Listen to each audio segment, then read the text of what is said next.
Estamos de volta. O programa de hoje é Síndico se tornando profissional. Primeiro bloco falamos sobre momento, decisão, o que fazer para mudar a carreira.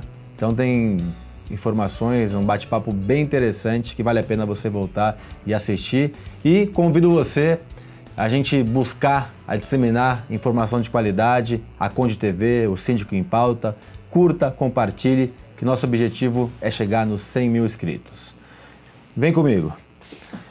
A gente falou sobre o primeiro momento e agora vamos colocar o dedo na ferida, passar a arrebentação lá, como o surfista diz, a dificuldade do síndico que não é profissional ir ser convidado para uma assembleia, né? Ou até, quando convidado, ser aprovado, porque ele não tem muito histórico na profissão. Então, a alteração, a mudança de profissão é sempre um momento muito difícil. A gente tem casos, eu tenho casos muito próximos de pessoas que tiveram dificuldade 1, 2 anos, mas depois quando eu brinco de arrebentação, porque quando passa, deslancha. Mas o passar, algumas pessoas desistem porque é um momento realmente delicado. Leonardo, começar com você nesse aspecto, que você contou aqui fora do ar um pouco a sua experiência, queria que você falasse sobre essa dificuldade.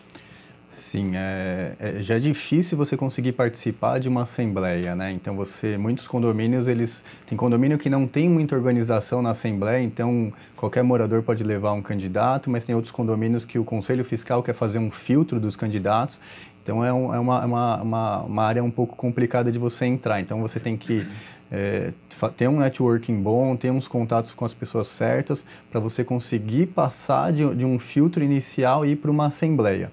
Mas na assembleia, você sempre vai ter outros candidatos, né, na maioria das vezes, tão qualificados ou mais qualificados que você.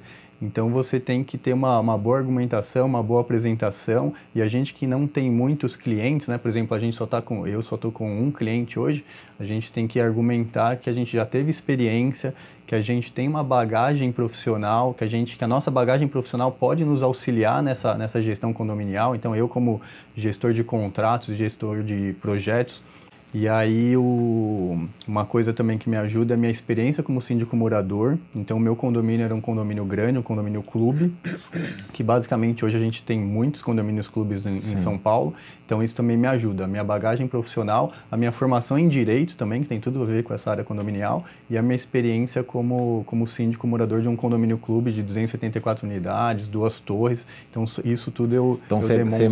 Você mostra a sua experiência como voluntário, né, no condomínio onde você mora, e você mostra a sua bagagem profissional, que traz muito know-how também para fazer a gestão do condomínio. E casos de sucesso também, as próprias coisas que a gente fez durante a nossa gestão, né? Como redução de custos, reformas, obras, então tudo isso agrega na sua apresentação, na sua experiência. Perfeito. E as nossas certificações, né? A gente não tem muitos clientes, mas outra coisa que ajuda bastante a gente é a gente se profissionalizar, se certificar, ir atrás de cursos, e sempre estar antenado aí às novidades. Perfeito. Daniel, a busca é pelo primeiro cliente. Você é um síndico voluntário, morador, já foi reeleito 2 vezes, mas buscar o primeiro cliente como empreendedor é sempre o mais difícil. Acho que esse primeiro passo, né, a arrebentação que você comentou, é a parte mais difícil. Você ainda não é conhecido no mercado, independentemente se você quiser conquistar 5, 8 ou 40 condomínios, tanto faz, sempre o primeiro vai ser mais difícil. E aí acho que a diferença é você, além do networking, você participar dos eventos que falam sobre condomínio, estar presente. Eu acho que é importante você mostrar seus diferenciais. Então, se você focou na hora de planejar no tipo de condomínio que você quer trabalhar, no tipo de cliente que você quer atender, a tua experiência profissional anterior é que vai dizer. Então, eu trabalhei na área de controladoria, finanças, então essa parte de cálculo, de projeção, de orçamento é muito fácil, né? Onde eventualmente eu poderia ter mais dificuldade. Na área técnica, por exemplo, de engenharia, mas o síndico tem justamente essa visão generalista, ele tem que saber planejar, ele tem que saber olhar plano diretor, não olhar só 2 anos ou 1 ano, né? Então você tem que ter essa visão e vender isso, vender que você consegue planejar, né? Falando em planejar, deixa eu interromper aqui que eu acho que é importante. Você fez um planejamento de carreira? Esquece agora condomínio, de carreira. Onde eu quero estar, que tipo de condomínio eu quero pegar, Sim. até quantos condomínios eu consigo? Sim, isso está na minha apresentação. Os bairros que eu quero atuar, o tipo de condomínio que eu quero atuar, tudo isso vai fazer sentido, porque senão São Paulo é muito grande, tem muito perfil diferente de bairro, de condomínio. Se você não sair focado, você vai começar, justamente porque é difícil você começar o primeiro, você vai começar a pegar condomínios eventualmente num lugar muito longe, e aí você, para pegar o primeiro, ter o primeiro como experiência. Só que depois você tem um compromisso com aquele condomínio. Então, dificulta muito sua vida. Então, no meu caso, pelo menos, eu acredito em planejar, focar e aí vender o diferencial, que no meu caso o que a Alianza quer fazer de uma forma mais personalizada e não com prepostos e condomínios menores, né? Então, planejamento, acho que esse o planejamento, acho que é... Você fez um nicho, exatamente, você traçou um nicho. Exatamente. Leonardo, nicho, como que está a questão de... Você determinou um nicho, você fez um planejamento a curto, médio e longo prazo, ou você ainda está entendendo para onde vai? Eu defini só a parte de região, né? Então a gente consegue, eu moro na capital de São Paulo, muito próximo do ABC. Então a região que eu consigo atender os clientes, que eu consigo me deslocar facilmente, seria a capital e a região do ABC. Fora isso, por enquanto, como a gente está captando clientes, né? Então não defini ainda se eu quero residenciais, comerciais, se eu quero condomínios pequenos ou condomínios clubes. O primeiro cliente, os primeiros clientes que vão... Acho que a partir do momento que a gente conseguir clientes, a gente pode definir melhor para onde seguir. Você está esperando o caminhar para fazer a definição. Mais uma vez falando que não existe certo nem errado, né? Mas aqui a gente tem dois perfis diferentes. Um que já fez, determinou mais o nicho e outro que está esperando um pouco para fazer esse planejamento a partir do momento dos clientes. Eu vou chamar um quadro que é o Aplicando Advertência e vou voltar para vocês. Eu queria que cada um de vocês dessem uma dica que vocês consideram importante para o nosso telespectador que está assistindo, para a gente finalizar o nosso programa de hoje. Então, eu vou chamar o quadro que é o Aplicando Advertência.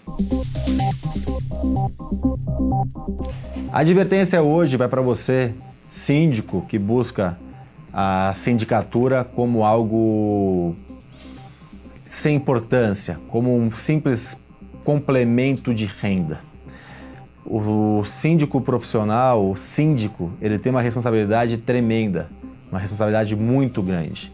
Então, se você quiser se dedicar e se você auto-intitular síndico profissional, estude, se qualifique e busque ser o melhor, trazer o melhor para aquela coletividade, para aquela comunidade. Então, síndico profissional tem uma responsabilidade jurídica muito grande, mas, acima de tudo, uma responsabilidade social com aquelas pessoas e moral com aquelas pessoas a qual ele está representando. Fica o alerta. Daniel, uma dica para quem está nos assistindo e eu te agradeço pela participação, que foi muito rica. Eu acho que o principal é você tentar trabalhar um pouquinho justamente nos pontos que você não é forte. Então, se você é forte em finanças, né, tente estudar a parte de comportamento, a parte de moderação, a parte eventualmente de engenharia, etc. Lógico que você não vai se aprofundar e você tem que se apoiar nas pessoas que têm o conhecimento. Mas você tem que tentar justamente, como você falou, a parte social é justamente... bem no momento que a gente está super polarizado, briga por qualquer coisa, muito estressado, você tem que tentar baixar um pouco a temperatura. Então, esse lado, eu acho que é o lado que talvez seja mais importante você trabalhar. Legal, muito obrigado. Obrigado. Leonardo, obrigado pela sua participação e dê a sua dica final para quem está nos assistindo. Eu acho legal, como o próprio nome diz, né, síndico profissional. Então, eu acho legal você se profissionalizar através de cursos, através de certificados. Não é necessário, mas que você, como conceito de profissionalização, que você abra sua empresa, procure um contador para fazer esse serviço. E nos outros materiais, né, que, por exemplo, na parte de marketing, de criação de sites, uma coisa, inclusive, que eu vou fazer, procurar uma empresa de assessoria de imprensa para te auxiliar em todas essas questões. Legal. Então, o síndico profissional é uma carreira muito legal, mas como a gente sabe, o síndico é responsável, pode ser responsabilizado responsabilizado civilmente ou criminalmente, então precisa ter diversos cuidados, né? Não é uma tarefa simples, é uma tarefa que hoje não podemos mais ser amadores nessa área. Legal. Muito obrigado pela participação e até breve aqui no nosso programa. Obrigado. E você que está em casa, te espero semana que vem com mais um programa com informações importantes para a gestão do seu condomínio ou dos condomínios que você faz a administração. Até semana que vem.